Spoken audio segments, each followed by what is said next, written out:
Vamos começar, então, a aula de hoje. Em específico, vai ser no mesmo formato de sempre. Quem está aqui na aula, o chat está aberto para vocês, levantem a mão, façam perguntas, abram o microfone. A gente está aqui para tirar dúvidas de vocês. Quem estiver vendo a gravação, pode mandar mensagem pelo WhatsApp, pelos comentários do YouTube, pelo nosso Insta, qualquer rede social que vocês quiserem, ou tragam as suas dúvidas para a próxima aula. A gente vai abrir também, como a gente sabe, sempre abre um formulário para tirar dúvidas de vocês. Então, enfim, vamos começar de fato, para a gente não ficar se enrolando mais.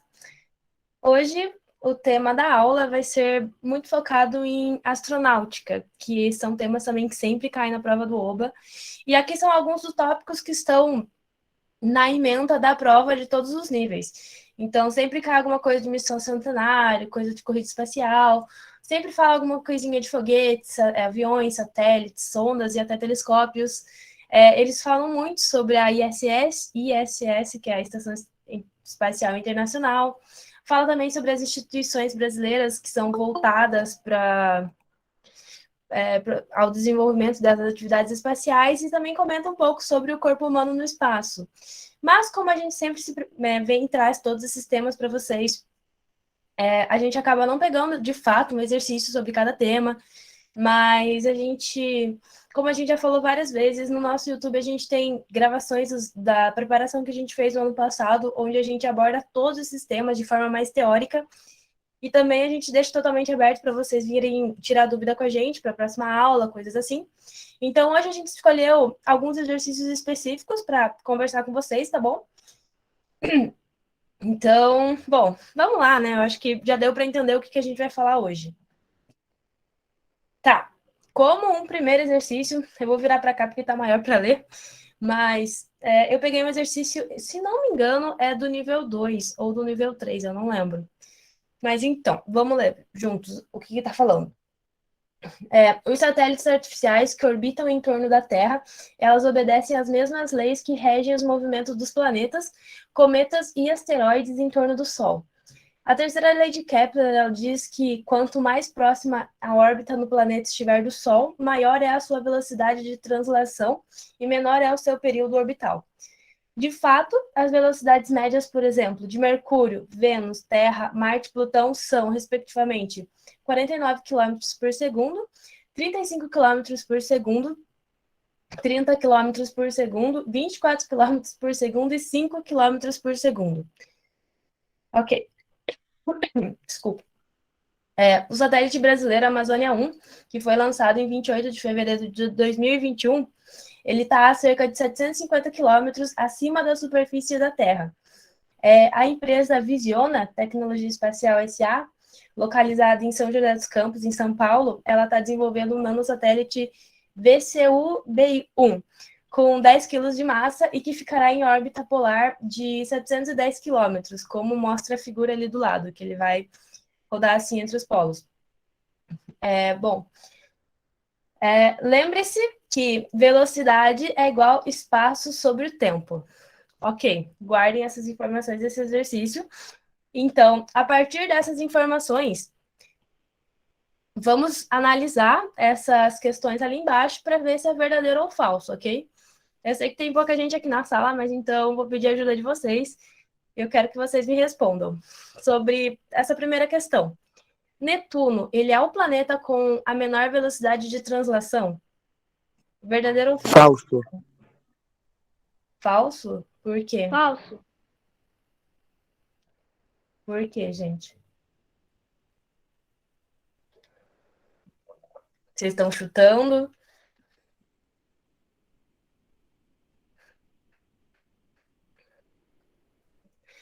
Ok, vou explicar para vocês.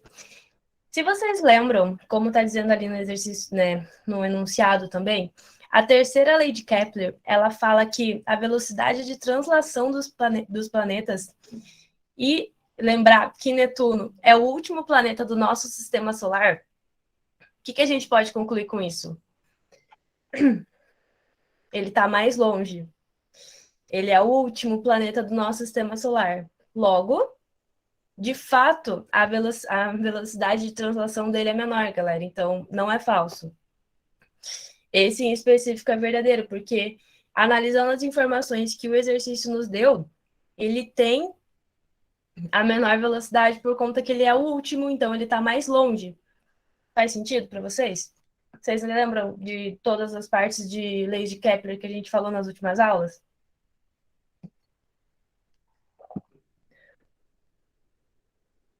Com excelência, eu vou entender que vocês entenderam, ok? Mas qualquer coisa, só dá um grito.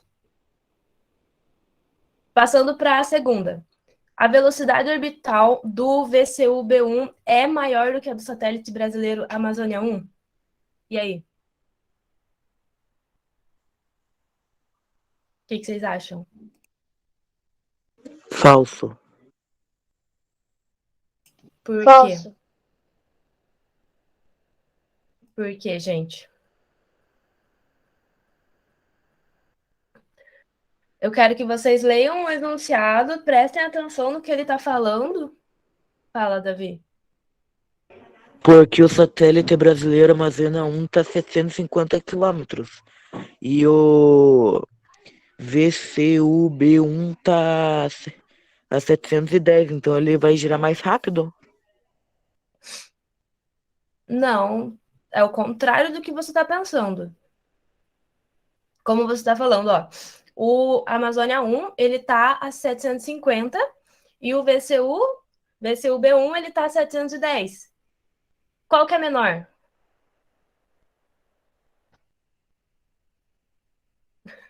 O VCU é menor, galera. Então, ele tá com uma órbita menor, logo, ele tá mais rápido, porque quanto maior, mais lento, que é o que a lei de Kepler diz. Então, essa segunda opção também é verdadeira.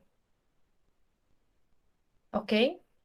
São joguinhos de palavras, gente, que é o que a gente tá sempre pesando aqui nas aulas, de ler com atenção, prestar atenção, porque não é questão de decoreba essa prova, é totalmente. Não vou falar totalmente, porque tem questões de contas, coisas assim, mas essas questões são muito mais para você prestar atenção no enunciado.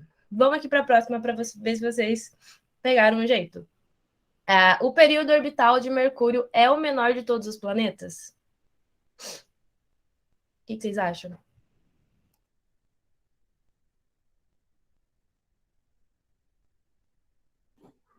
Falso.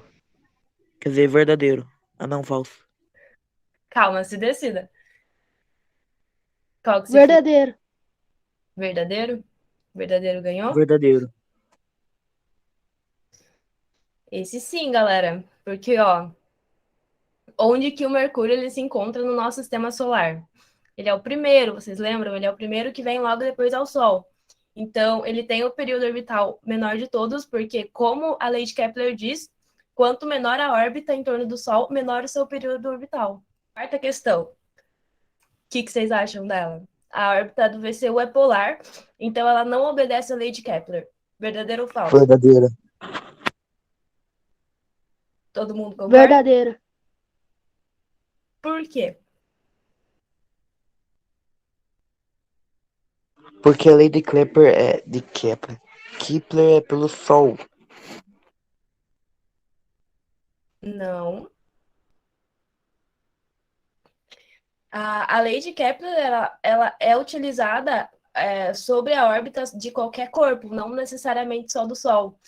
É uma lei física, a Isa comentou nas últimas aulas que é uma lei física em que ela explica a rotação de corpos em relação a outros corpos. Então, não é necessariamente só do Sol, só dos planetas em torno do Sol. Faz sentido? Ah, então é falso. É falso, porque a lei ela fala sobre Lua em torno dos planetas, asteroides, cometas, satélites.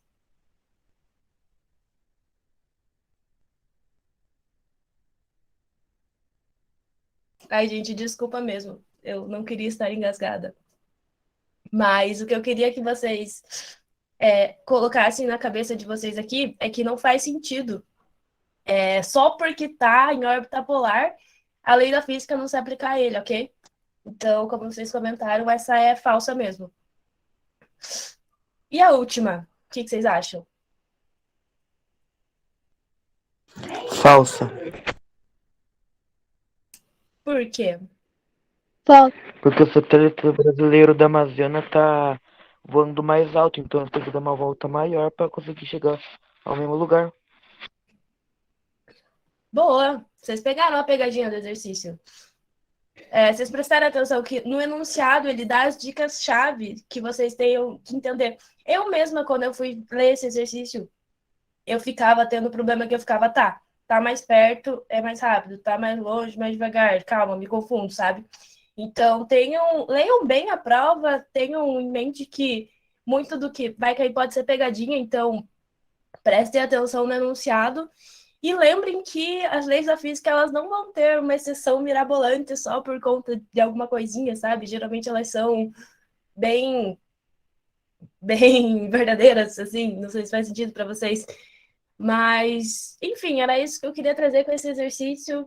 Desculpa de novo, tá engasgada, mas no final vocês pegaram a manha do exercício, no começo estavam meio perdidos, mas, enfim, é sobre isso.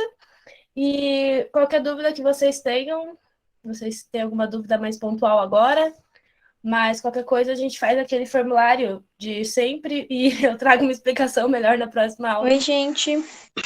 Esse exercício é mais de cálculo, então é um pouquinho mais tranquilo, não é tão teórico. E é bem rapidinho, então vocês vão tirar de letra. Aqui na letra A vai ter a tabelinha básica que vocês estão vendo, né? Basicamente, ele está pedindo o total dos dois, tanto do tempo do funcionamento quanto da massa do propulente. Então, a primeira coisa que a gente vai fazer é somar todas as massas e depois todos os tempos. Pode passar, Tainá. Ali do ladinho eu fiz a conta. Acaba sendo uma conta bem facinho, é só porque tem muitos zeros. E do tempo também, pode passar mais um. Então, aqui na letra A é basicamente somar tanto as massas quanto os tempos para ter o total das duas. Tudo bem até aqui? A letra B, que é um pouquinho mais complicadinha, mas é bem rapidinha também. Pode passar mais um, Tainá. Na letra B, a gente tem que entender o que é a massa total e qual que é a massa do propulente. Então, pode passar mais um que eu coloquei ali em cima. Ele fala que a massa total do Saturno V no momento de lançamento são 3 milhões de quilogramas. Então, essa é a massa total. Então, a gente deixa ele em cima, como observação. E a massa do propulente, a gente fez na questão anterior, que é os 2 milhões e 700, certo? Agora ele pede a porcentagem de massa do propulente em relação à sua massa total. Ali eu troquei, tá, gente? A massa total e a massa do propulente tá ao contrário.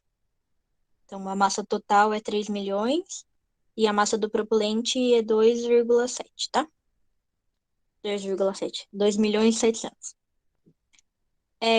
O que ele pede é basicamente a divisão entre a massa do propulente e a massa total.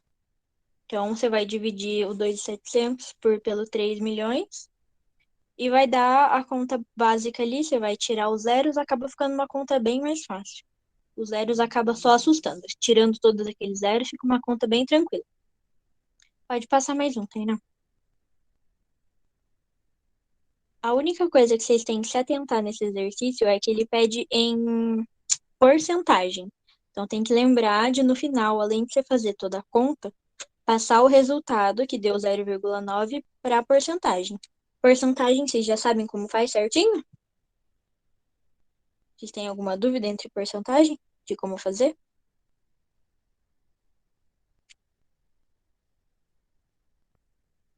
Vou considerar como vocês sabem, hein? Como ele pede ali como porcentagem, basicamente, então fica o 90%. Então, entre a massa total do satélite, do Saturno V, e a massa do propulente, 90% é do propulente no Saturno V. Tudo certo? Essa é a conta. O cálculo é bem tranquilo, não tem nada de muito complicado nesse exercício. É só vocês se atentarem a fazer a porcentagem e colocar certinho a massa do propulente em relação à massa total, para não trocar, né? Não ficar a massa total pela porcentagem, pela massa do propulente. Só isso. Alguma dúvida? Beleza, então.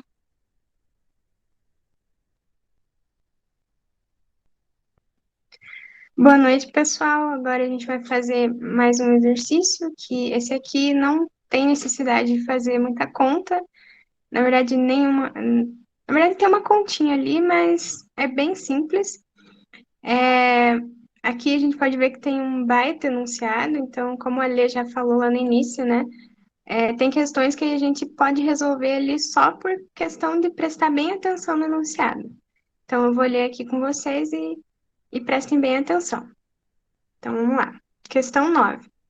Para que os foguetes levem pessoas ou satélites ao espaço, é preciso atravessar a atmosfera, camada de 100 quilômetros, e atingir a velocidade de 27.000 quilômetros por hora.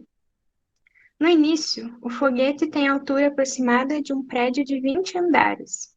Para não levar peso inútil ao espaço, o foguete é feito com 2 tanques e um motor em cada tanque. Quando acaba o primeiro tanque, ele e seu motor são ejetados e caem no mar, conforme ilustra a figura ao lado.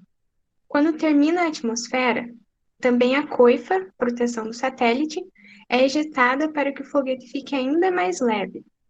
O segundo estágio, finalmente, consegue atingir a velocidade de 27.000 quilômetros por hora, e então ejeta o satélite, que entra em órbita. O segundo estágio também fica em órbita e é chamado de lixo espacial. Basicamente, isso é o que está mostrando na imagem. Então, aqui a gente tem a imagem um pouco mais de perto, só para vocês poderem visualizar melhor, né? Então, ali na esquerda a gente tem o foguete sendo lançado, e aí ali em cima vocês veem que ele atinge uma altura de 100 quilômetros, que é a altura correspondente à atmosfera, né? Então, acima desses 100 quilômetros já não tem mais atmosfera. E aí, como a gente pode ver naquela primeira curva ali de baixo, cai um pedaço, né, do nosso foguete. O que aconteceu, né? Como lá no enunciado foi falado, esse primeiro estágio, ele corresponde a um tanque. Então, ali tinha combustível necessário para que o foguete fosse lançado. Então, aí esse combustível acabou, esse tanque ficou vazio e ele foi, então, jogado, né? Foi lançado ali no mar. E aí, logo em cima, né, agora, depois que esse pedaço cai no mar, a gente tem, então, o segundo estágio. E aí a gente pode observar aqueles 2 pedacinhos ali que correspondem à coifa. Esse pedacinho também escapa ali da ponta do foguete e acaba liberando o satélite. E por fim a gente tem, então, o satélite lá no final, né, que ele está ali do jeito que a gente conhece, todo aberto, entrando em órbita e aquele pedacinho anterior ali que é o restante do foguete. Então, os dois eles entram em órbita e o satélite vai fazer a função dele, e esse outro pedaço acaba sendo considerado um lixo espacial. Também fica em órbita. Pode passar. Bom, agora vamos então para a questão, né? Baseado nas informações e figura acima, marque verdadeiro ou falso em cada uma das seguintes afirmações. Então, a primeira: o foguete tem estágios para chegar bem leve ao espaço. Então, essa questão ela é falsa ou verdadeira? Verdadeira. Isso, é verdadeira, né? Como foi dito, assim que esvazia, né, o primeiro tanque, ele joga esse primeiro tanque fora. Então, não tem necessidade de ficar carregando o tanque vazio, tanto porque não tem por que levar um tanque vazio para o espaço, né? Como também jogar o tanque fora vai tornar o foguete mais leve. E por que, né, deixar mais leve, né? É melhor deixar mais leve porque quanto mais peso, mais energia o foguete precisa. Então ele vai jogando para fora, deixando para trás do que não precisa. Então, basicamente, esvaziou o primeiro tanque, joga ele fora. Ali até eu destaquei para vocês que o enunciado deixa isso bem explicadinho de que existem esses estágios e o objetivo é realmente deixar o foguete mais leve. Bom, vamos para a segunda. Se o andar de um prédio tem 3 metros de altura, o foguete tem 75 metros de altura. Isso é verdadeiro ou falso? Falsa. Falso. Isso. Por que que é falso? Porque ele é uma. É uma. Esqueci o nome. Olhem ali no enunciado. Olha, ele fala que o foguete, no começo, ele tem a altura de um prédio de 20 andares. Se cada andar tem 3 metros, quanto que vai ser o total? Qual vai ser o tamanho total desse foguete? Não seria 20 vezes 3? 60? Isso. Então, o total, né, correto seria 60 metros. E ali na afirmação fala que é 75 metros de altura. Então, falsa. Ali, então, só destacado, né? O foguete tem altura aproximada de um prédio de 20 andares. Cada andar tem 3 metros, então 60 metros de altura. Vamos para a próxima. O tanque vazio e o motor do segundo estágio viram lixo espacial. Verdadeiro ou falso? Verdadeiro. Verdadeiro. Isso é verdadeiro, né? Isso foi dito ali no enunciado também, né? Que o segundo estágio fica em órbita, né? Ele também vai ficar girando em torno da Terra junto com o satélite. E esse pedaço, né? Esse pedaço do foguete, esse segundo estágio, é considerado um lixo espacial. Então, afirmação verdadeira. Pode passar. Agora, finalmente, a última. Não, não. Aí. A coifa é descartada quando o foguete se encontra dentro da atmosfera terrestre. Verdadeiro ou falso? Falsa. Alguém consegue me explicar por que é falsa? Porque a atmosfera ela é de 100 quilômetros. E a coifa é liberada para cima de 100 quilômetros. Exatamente, isso mesmo, tá errado. Se a coifa ela fosse descartada dentro da atmosfera, né, o satélite seria danificado, né, por conta das condições de pressão e temperatura. Então, só depois que o foguete sai da atmosfera, que não é necessário mais a coifa para a proteção do satélite. Aí ela também é jogada para fora para tornar o foguete mais leve, como está escrito ali no enunciado.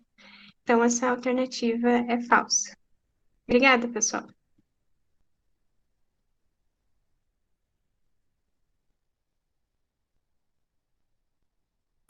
Então, gente, agora a gente vai fazer um exercício da prova UBA de 2019, que ela é no nível 3. Então, vamos ler juntos.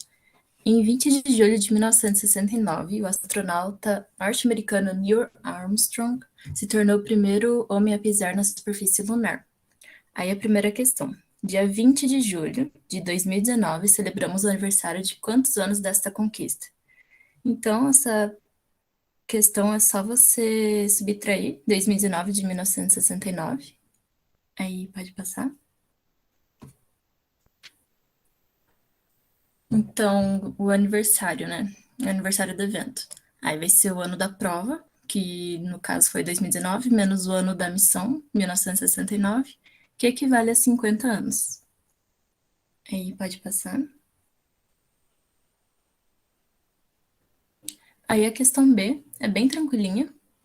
Então, conforme ilustrado na figura, o foguete Saturno IV era composto de 7 partes. As partes 1, 2 e 3 são motores foguetes do primeiro, segundo e terceiro estágio, e a parte 7 representa a torre de escape, sendo todas descartadas no começo da viagem. As partes 4, 5 e 6 constituíram a missão Apollo 11. Escreva nos parênteses abaixo o número das partes do foguete Saturno V que não chegarão à órbita da Lua. Então, o que ele quer aqui? Ele quer, no próprio enunciado já fala, já tem a resposta. Ele quer as partes que não conseguirão chegar na órbita da Lua. E qual que vocês acham que é a resposta?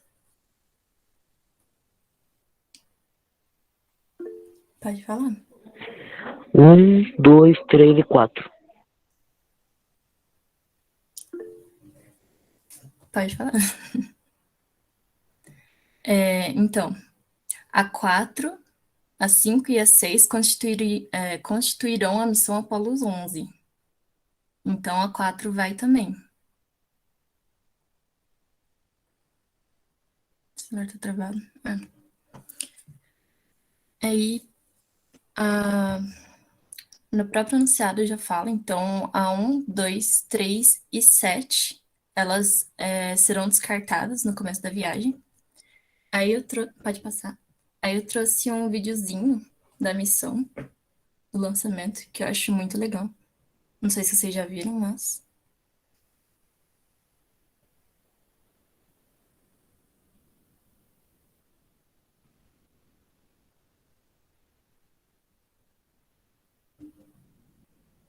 Acho que não foi.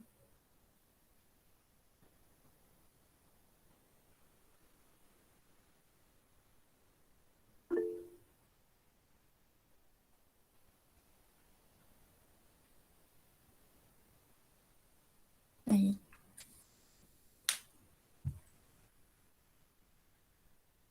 Só tá sem som, né?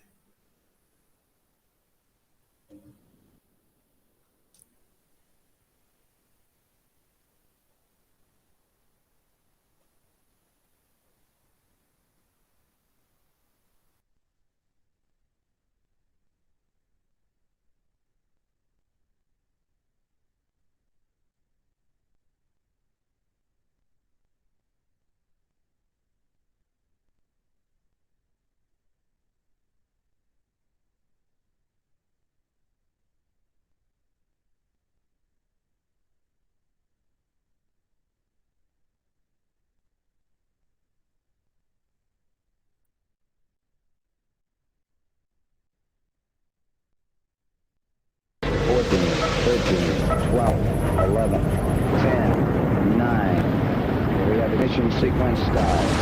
The engines are on. 4, 3, 2, 1, 0.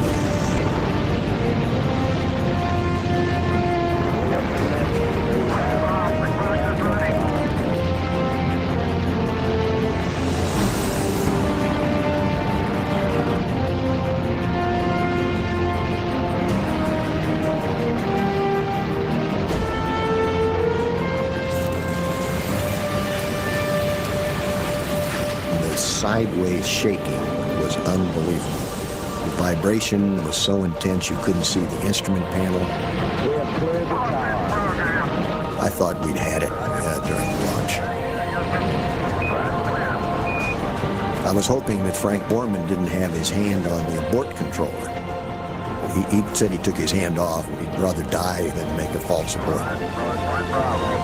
1 minute after liftoff, the Saturn V is already supersonic. Well, the Saturn V is still the most powerful machine that man has ever devised. 20 tons of fuel a second, 7.5 million pounds of thrust. I think we were all surprised at how strong that thing was. It had had 2 or 3 iffy missions before ours, but it was a piece of cake. It just worked beautifully. Unbelievable. 5 engines in the first stage blast the Saturn V to 7 times the speed of sound. The second stage cut in. Big bang. At 40 miles high, it's still When accelerating. you staged, you were throwing forward in the belts and then backward in the belts. And I thought I was being catapulted through the instrument panel. All sources show that the stage is burning perfectly. The third stage fires twice. First, the boost into orbit. The second burn takes the crew of Apollo 8 where no men have ever been.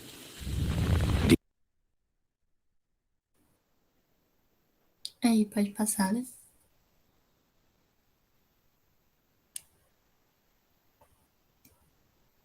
Então, gente, do exercício que é importante, eu grifei. Então, 1, 2 e 3 são os motores foguetes. E a parte 7 também, ele representa a torre de escape. E todos são descartados no começo da viagem. Então, a resposta correta é 1, 2, 3 e 7. Alguma dúvida? Não. Beleza.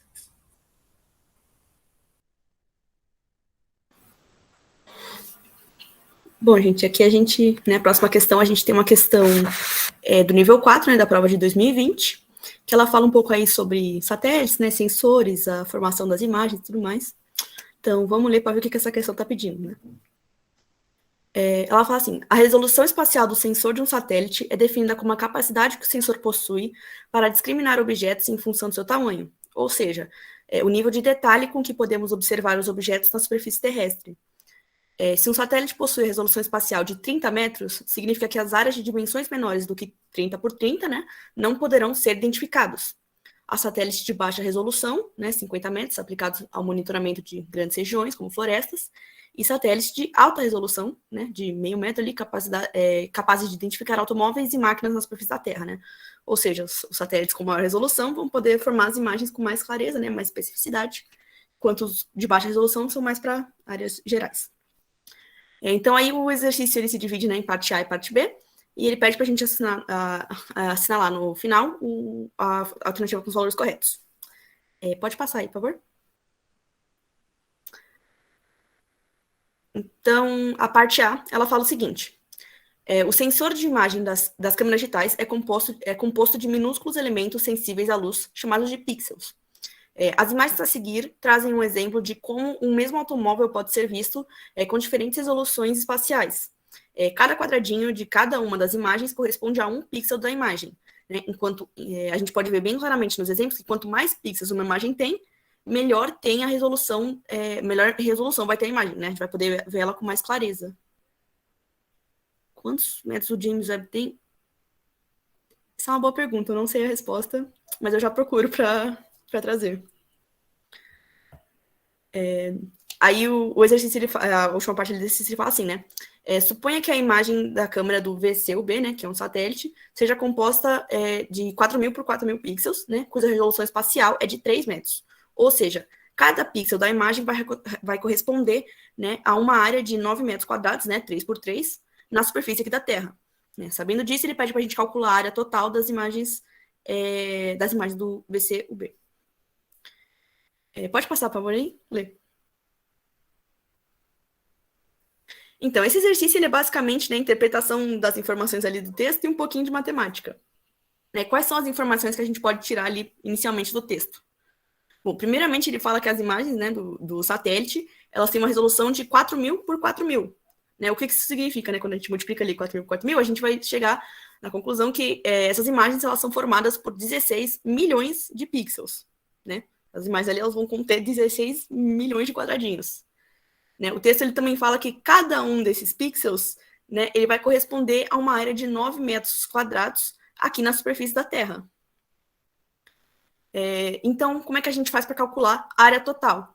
Justamente fazendo uma multiplicação. Né? Se cada um desses 16 mil quadradinhos está representando 9 metros quadrados, a gente multiplica 16 milhões por 9 metros, e a gente chega na resposta de 144 milhões de metros quadrados. Só tem um detalhe, né? Porque o exercício ele pede para a gente a resposta em quilômetros quadrados. Essa questão de conversão de unidades é muito importante na hora de fazer prova, sempre tem que estar bem atento a esse tipo de detalhe, né? E como ele pede em quilômetros quadrados, a gente tem que fazer uma divisão, né? Quando a gente converte de quilômetros para metros, a gente divide por 1.000, né? Porque quilo, né? O prefixo quilo significa 1.000. Mas como são quilômetros quadrados, são 1.000 vezes mais, então a gente tem que fazer essa divisão de 144 milhões por 1 milhão, e a gente chega na resposta de 144 quilômetros quadrados. Tudo bem para essa primeira parte, gente?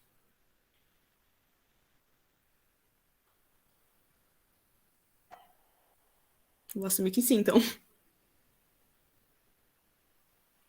A gente pode passar, então. Né? Aí, para a parte B do exercício, ele fala assim, invasores de terras indígenas desmatam em um dia uma área de 90, né, por 90 metros, né, quase 1 hectare.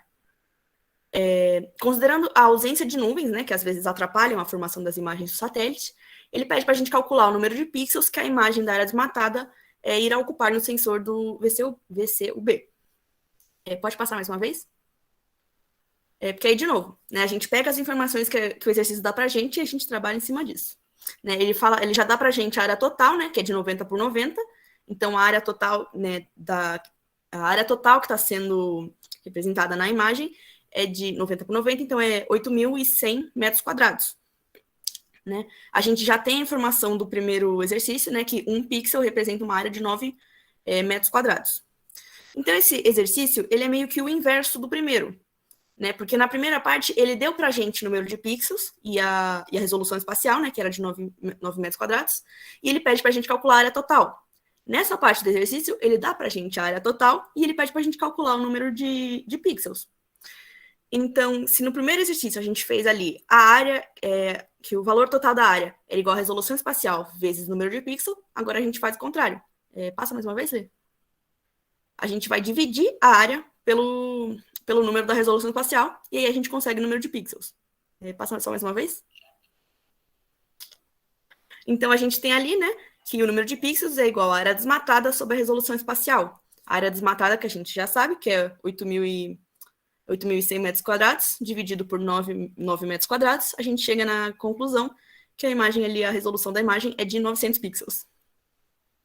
Então, essa questão é só ler ali as informações e fazer os cálculos, um pouquinho de matemática. Tudo certo, gente? Sim ou não?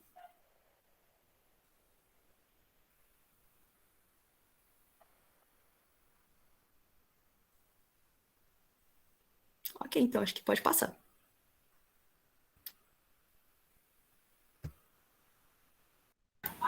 Fala aí, pessoal, tudo bem? Bom, o meu exercício ele é bem tranquilo, é um exercício nível 2, né? Então eu acabo trazendo um pouquinho de conceito para vocês, né? Para a gente poder conversar um pouquinho. E aqui hoje eu vou trazer um pouquinho de história para vocês, não é nada de muito científico, de muito astronômico nisso, mas sim tem a ver um pouco com principalmente a jornada do Brasil no ramo aeroespacial. Então a gente vai entender um pouquinho o que é a missão centenária e como é que ela surgiu aqui no Brasil. E para isso, né, vou mostrar para vocês como a prova pode cobrar isso de vocês de certa forma. Isso aqui é nível 2, então é um nível bem tranquilo de vocês. Acredito que, mesmo que vocês não entendessem sobre o que é a missão centenária, quem foi, quem não foi, pelas imagens e pelo contexto também, eu acredito muito que vocês responderiam sem grandes problemas, beleza? Então vamos lá. Então esse exercício foi retirado do OBA de 2021, nível 2, como eu falei para vocês, e aí a questão 22. Então tá valendo um.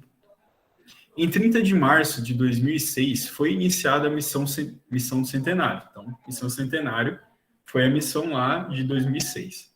Nela, o astronauta brasileiro foi levado à Estação Espacial Internacional, da qual retornou no dia 8 de abril de 2006.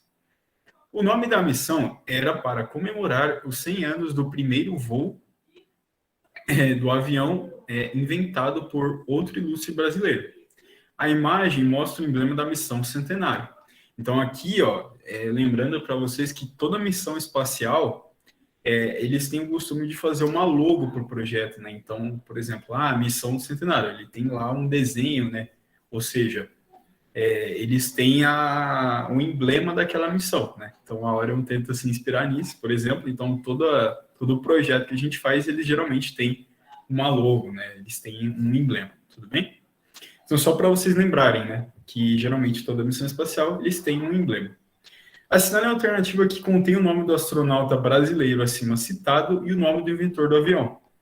Beleza? Então, gostaria que vocês respondessem para mim, então. Quem que é o astronauta brasileiro, né, que vocês conhecem, e quem é o inventor do avião brasileiro? AB. Marcos Pontes e Santos Dumont. Marcos Pontes e Santos Dumont? Seria isso? Só confirma aí para eu dar uma falhadinha no mic.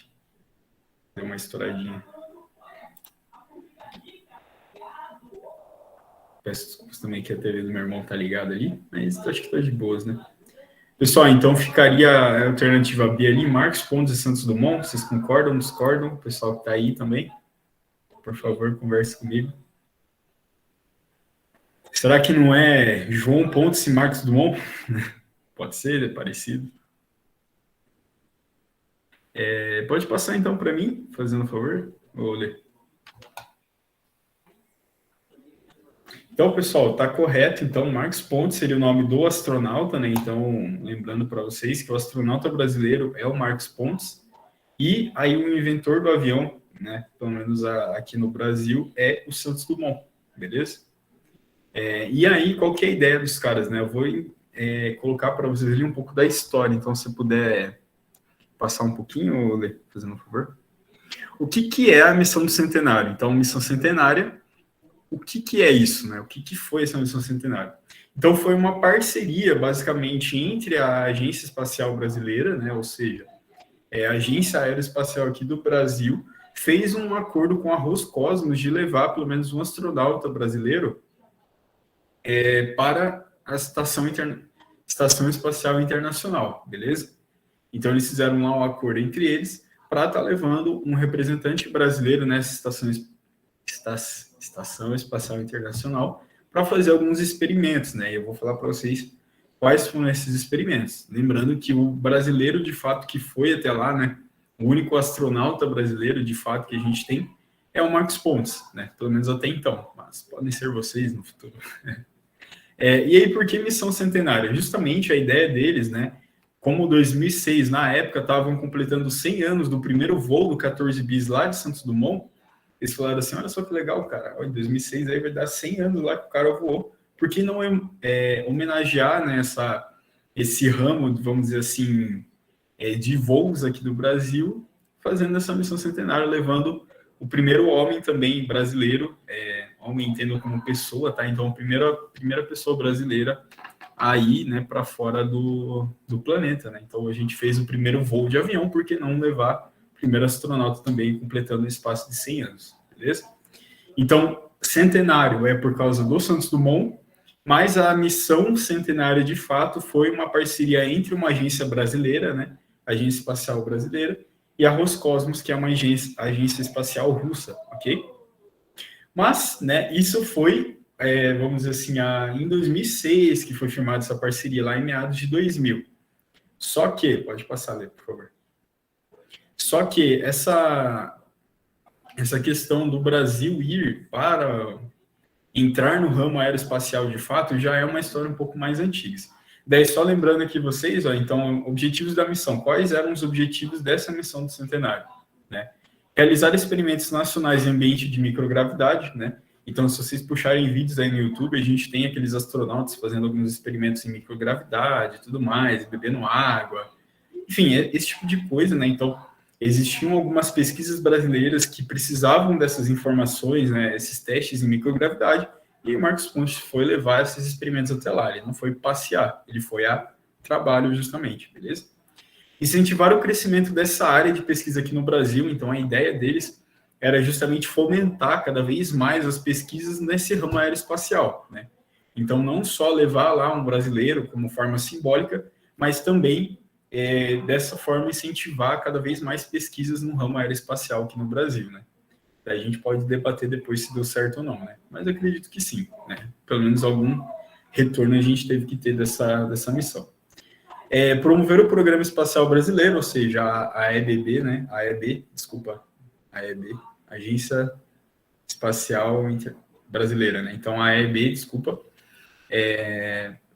então, promover esse programa brasileiro e mostrar que ele estava, de fato, sendo utilizado, que estava dando um retorno para a população brasileira. E homenagear, né, Santos Dumont. Então, de novo, né, estava dando 100 anos lá do primeiro voo do Santos Dumont, a galera percebeu essa oportunidade de estar homenageando uma figura histórica aqui do Brasil e muito importante, né? Apesar de ele não ser brasileiro, de fato, mas ele foi uma pessoa que cresceu aqui no Brasil e trouxe muitos avanços aqui para o nosso país, tudo bem? Pode passar, Lê.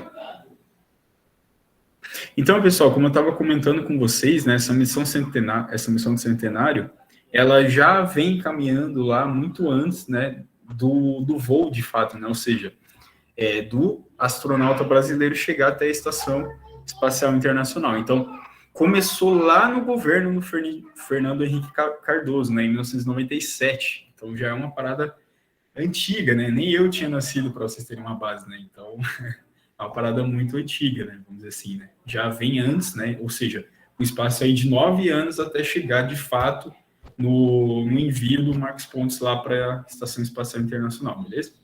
Então, vamos lá. Em 97, o Brasil começa a fazer parte do programa da Estação Espacial Internacional, né? A ISS, podendo utilizar os recursos científicos da estação em troca de 6 peças brasileiras para integrar ao quadro de astronautas da NASA. O que é o acordo deles aqui, pessoal? O Brasil quer fazer parte aqui, então, da Estação Espacial Internacional, né? Eles querem utilizar a estrutura, os recursos, né, para fazer os experimentos deles. Ok, muito que bem, pode entrar, Brasil. Porém, né, o acordo firmado lá entre a NASA e o Brasil foi de que nós íamos produzir, né, ou seja, o Brasil ele ia produzir 6 peças para ser integrada à Estação Espacial Internacional. Então, de novo, né, isso não é de graça, né, foi feito um acordo, né, e a expectativa é que o Brasil cumprisse todas esses acordos, certo? E começou lá em 97. Pode passar. Mas beleza, pessoal, até então, né, como o Brasil era muito juvenil, né, nessa questão aeroespacial, a gente nem tinha um astronauta de fato. Então, o Marcos Pontes, né, ele foi feito um concurso, né, para falar, vamos selecionar uma pessoa para poder enviar para a Estação Espacial Internacional. Só que não é qualquer pessoa que tem que ir, né? Geralmente eles escolhem pessoas pilotos, né? E não só pilotos, mas com alto grau de acadêmico, né? Então não são qualquer pessoa que consegue estar indo, né? Por mais que o cara seja um bom piloto, se ele não for um bom cientista, ele também não vai. E assim por diante, né? Então, os melhores cientistas nem sempre são os melhores pilotos, e a gente precisa desse tipo de experiência lá no espaço, tudo bem? Concurso e tudo mais, ainda assim que o Marcos Pontes fosse um piloto, né, de alta experiência, né, tem lá uma quantidade X de horas de voo e tudo mais, ele precisa de fato passar por um treinamento, e esse treinamento ele tem que se deslocar até a NASA, né? Então vamos dizer assim, o brasileiro Marcos Pontes, ele tem que, a partir daí de 1998, ele tem que começar o processo de treinamento, o processo de estudo, enfim, né, ir lá na base dos caras e começar a treinar com eles, tudo bem? E foi isso que aconteceu. Então, vamos ler só um pouquinho aqui das informações. O concurso público da Agência Espacial Brasileira para selecionar o primeiro astronauta brasileiro. Marcos Pontes é selecionado como o primeiro astronauta brasileiro e dá início à preparação e treinamentos necessários, como eu falei para vocês. Então, Marcos Pontes, quando ele foi selecionado, ele foi encaminhado lá para os Estados Unidos para fazer uma série de treinamentos. Isso em meados de 1998, tá? Então, vocês vão ver aí quanto tempo ainda demorou para, de fato, essa missão ser concluída. Beleza? Deixa eu passar ali. Mas, né, a gente já sabe um pouco aí, né, um pouquinho do jeitinho brasileiro, infelizmente, né. Tô brincando, pessoal. Tem pesquisas muito competentes aqui no Brasil, né. É uma pena que a gente tem uma questão no meio, né, que não depende só de cientistas, mas que é a questão política mesmo, né. Então, por exemplo, um projeto de um governo anterior, ele não é exatamente seguido e dado prioridade por um governo seguinte, né? Então a gente já começou a ter alguns problemas na questão política dessa questão. E aí aquelas peças que foram acordadas lá em meados de 97, elas começaram a dar alguns problemas em 2000. E quando a NASA viu que essas peças elas não iam ser produzidas, né? Ou que elas não estavam totalmente produzidas, elas simplesmente cortaram o Brasil, né? E aí foi uma pena, porque o Marcos Pontes ele já tinha passado pelo treinamento, ele já estava lá dentro da base, né? E o Marcos Pontes, de fato, ele comprou a ideia. Então, ele tentou o máximo, né, lá dentro, pelo menos segundo alguns relatos, fazer de tudo para que isso desse certo. Ele tentou fazer um acordo lá com o Senai, da galera do Senai ia produzir as peças e tudo mais, porque ele veio desse núcleo do Senai, né? Ele tentou dar os pulos dele, mas, de fato, aí o Brasil já tinha se manchado um pouco, né? Com os outros países, né, essa questão do comprometimento para a produção dessas peças, e acabou não rolando, né, o Brasil meio que foi expulso ali dessa missão, né, então a ideia lá que a gente tinha de levar o Brasil, né, com esses outros países lá para a Estação Espacial Internacional parecia cada vez mais distantes. Pode passar ali. E aí, outra coisa, né, durante esse processo, né, de produção dos outros astronautas, acabou que em 2003 houve um acidente, né, no lançamento da NASA. E esse lançamento acabou matando toda uma tripulação de astronautas, né, então matando lá 7 astronautas no lançamento do foguete. E aí até o pessoal entendeu o que tinha acontecido, os motivos desse acidente, aí tem a questão da mídia ficar em cima e tudo mais, e... né, tem que ter mesmo, né, tem que ter uma investigação em cima de um acidente desse porte. Acabou que houve alguns atrasos, né, então a NASA ficou bloqueada por um tempo, né, até dar uma baixada nessa questão, né, ver exatamente o que tinha acontecido, qual que era a possibilidade disso acontecer em um futuro lançamento. Então, tudo isso envolve um tempo até eles, de certa forma, verem o que tinha acontecido, né? Infelizmente, aí acabou matando esses 7 astronautas e deixando os projetos ali congelados, né? Tipo, de 2 a 3 anos, tudo bem? Tranquilo, né, pessoal? Então, só estou fazendo uma linha do tempo aqui com vocês para mostrar quais foram, né, um pouco conturbado essa missão, né, de centenário até ela de fato ser executada. Pode passar aí. E daí, com o Brasil fora, né, desse acordo da Estação Espacial Internacional, desculpa, pessoal, sempre me enrolo um pouquinho para falar. O Brasil tentou de novo lá em 2005 fazer um novo acordo lá para enviar o Marcos Pontes, porque o Marcos Pontes já estava treinado e tudo mais. Só que com a NASA não teve muito acordo. Então a gente foi lá fazer um acordo com a Rússia, né? Então o Roscosmos, né, que é como equivalente à NASA dos Estados Unidos, o Roscosmos, eles são a agência espacial russa, né? Então a gente foi fazer um acordo lá com eles para estar enviando o nosso astronauta brasileiro para a Estação Espacial Internacional. Beleza, pessoal? Então, a gente foi de acordo com a Rússia, tá? Na época. Pode passar ali. E aí, então, chegou o grande dia do lançamento, né? A gente tem ali o Marcos Pontes, que é a bandeirinha do Brasil, e outros 2 astronautas, né? Um russo e um estadunidense, tá? Então, a gente teve lá um americano, né? Para estar indo junto também, né? Então, foram selecionados esses 3 astronautas. O lançamento, ele ocorreu dia 30/3 de 2006, então faz aí, né, alguns anos aí atrás, ele fez até um aniversáriozinho agora, esses dias para trás, e às 11h30, né? E ele chegou, né? Ou seja, a nave acoplou de fato lá só no dia 1º de madrugada, né? Então, ele lançou daqui, né, de noitinha, né? Vamos dizer assim, quase no fim do dia, da noite, no caso, e daí ele se acoplou lá de madrugada, tudo bem? E aí o Marcos Pontes entrou, né, fez toda aquela comemoração, bandeira e tudo mais, e levou os equipamentos para fazer alguns experimentos, como eu falei para você, né, esses caras não vão a passeio lá, eles vão em busca de alguns experimentos, certo? Pode passar ali. E quais eram esses experimentos? Eles tinham vários experimentos no âmbito científico, mas olha só que legal, eles também tinham experimentos didáticos, né? Então vamos aos científicos, tá? Tem uns nomes complicados, mas eu vou dar uma explicada aqui para vocês. Então, dentro dos científicos, a gente teve teste de evaporadores capilares em ambiente de microgravidade, né? Então, não sei se você lembra aquela questão de capilaridade, né? Um fenômeno que acontece na água. Eles foram fazer alguns experimentos, né, com esses evaporadores, com essa característica física, né, de serem bem finos, em ambiente de microgravidade, ver como é que esses componentes se comportavam. Mini-tubos de calor, então, coisas mais específicas aí, não sei exatamente como é que eram esses mini-tubos, mas provavelmente alguma coisa na área térmica também, né? Então, ver como é que eles se comportavam em microgravidade, se tinha alguma diferença dos testes feitos aqui na Terra. Estudo feito com lipase, cinética e enzimática. Então, as lipases, pessoal, são moléculas biológicas, ou seja, são enzimas que têm a capacidade de quebrar gordura, né? Então, lipases, elas quebram gorduras. Então, como é que essas moléculas que quebram gorduras, elas se comportam em um meio de microgravidade, né? Germinação de sementes em microgravidade. Então, como é que as plantas, elas se comportam lá em microgravidade?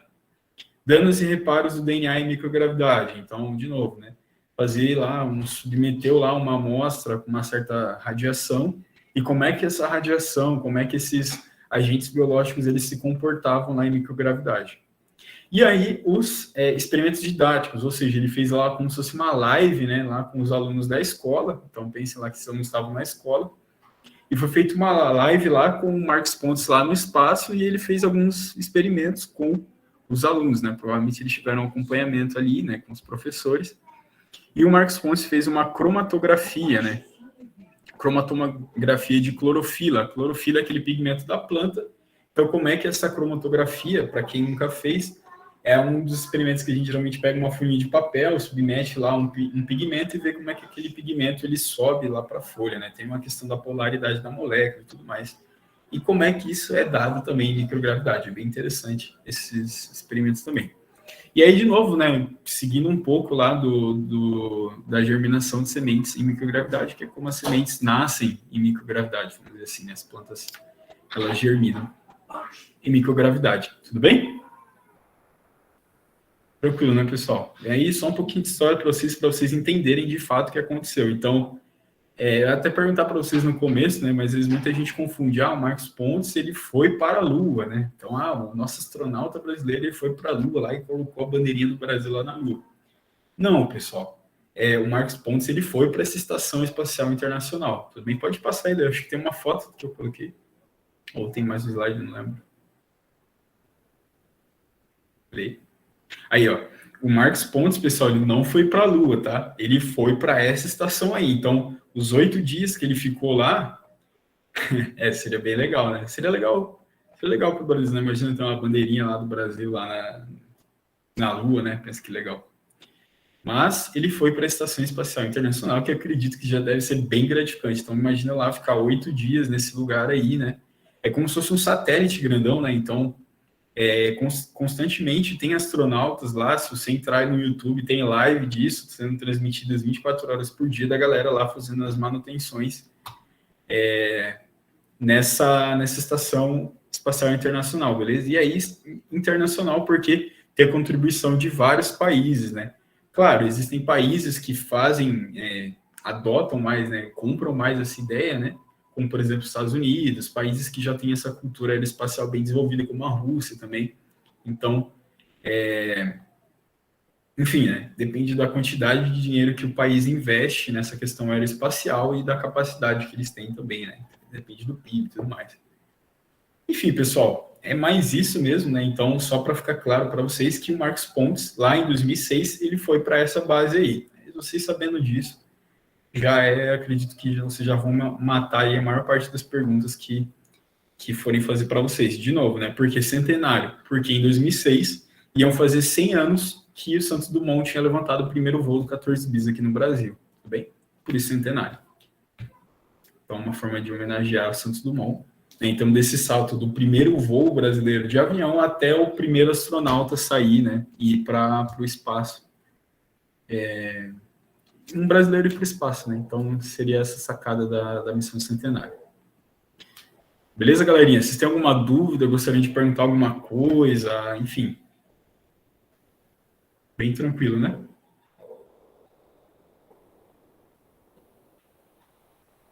Tá, então vamos lá, pessoal. Vamos finalizar aí para a gente poder ficar livre também. Vocês poderem descansar também, aproveitar aí o feriadão. E é isso, pessoal. Espero que vocês tenham curtido a aula de hoje. Os meninos também fizeram muito boa também os exercícios, bem explicadinho. E espero que vocês tenham aproveitado, beleza, pessoal? Bom feriado aí para vocês e bom descanso também. Obrigado por terem participado. E vai ficar gravado aqui para quem estiver assistindo gravado depois também. Aproveita aí também, depois dá o feedback lá para a gente poder dar procedência aos próximos conteúdos, beleza? Deixa eu ver aqui.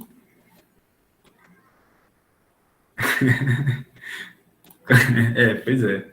Poxa, né? Mas eu fico chateado, assim, né? Porque é exatamente o problema político, né? Não é culpa dos cientistas, enfim, da galera que teve muita gente envolvida nisso, que estava realmente comprando a ideia e queria, de fato, fazer a diferença, né? Mas sabe que no Brasil, né, esses políticos aí, cara, é complicado, né? Mas sim, o Marcos Pontes tava dando um jeito, cara. Se ele foi para lá é porque ele foi muito insistente, ele deu um jeito em muita coisa, né? Tanto que foi muito parte de pressão da agência também e do Marcos Pontes de conseguir estar indo para lá, né?